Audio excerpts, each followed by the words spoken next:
Early in this chapter, we have learned how to find if you have two random variables, let's say x and y, and then if you have one function of, let's say g of a function of these random variables, and let's say z equal to g of x and y. So we have found how we can, we have learned how to find a distribution of these in terms of the joint distribution. And we have seen that this was a bit complicated. It needed some integral and was not very easy and straightforward.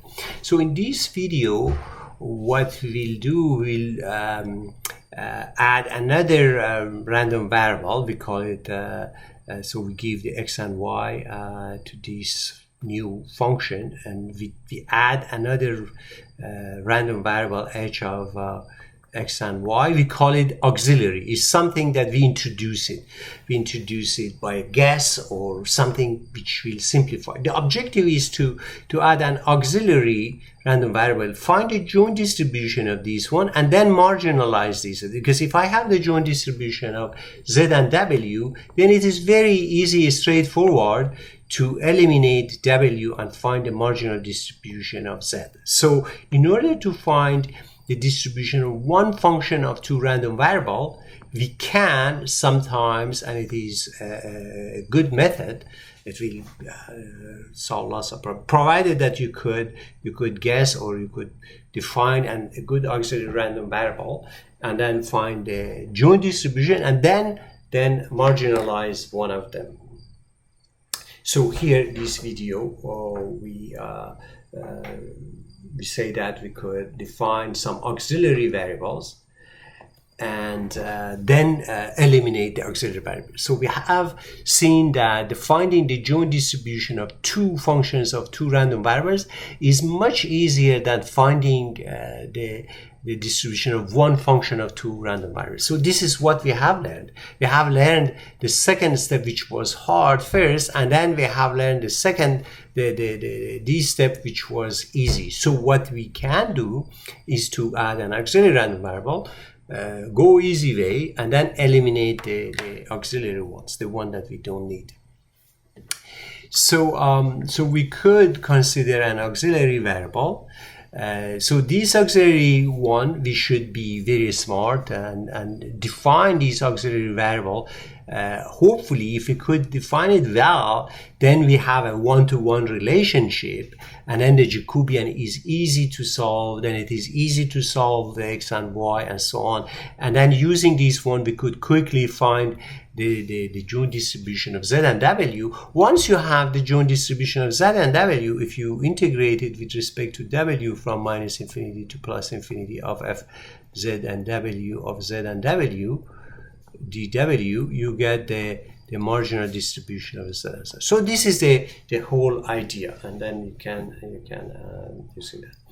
So then we can find the distribution of these as a marginal distribution. So this is a common method in for example, we have found that the distribution of the product, and we have seen that this was very complicated. So we could introduce an auxiliary variable like that. So if we do that, then this set of equation of z equal to xy and w equal y, first of all, it is easy to solve, because if I divide this z by w, so z divided by w will become xy divided by y becomes equal x. So x equal to z divided by w is my solution, and y is equal to w. So I have the solution. And a Jacobian is easy to calculate, because derivative of z with respect to x is equal to what? Is equal to y. Derivative of z with respect to y is equal to x. Derivative of w with respect to x is 0. Derivative of w with respect to y is 1. So therefore Jacobian is equal to x of y x 0 1, and it's going to be equal to 1. So I have the solution, I have this one, so I could say that f of z and w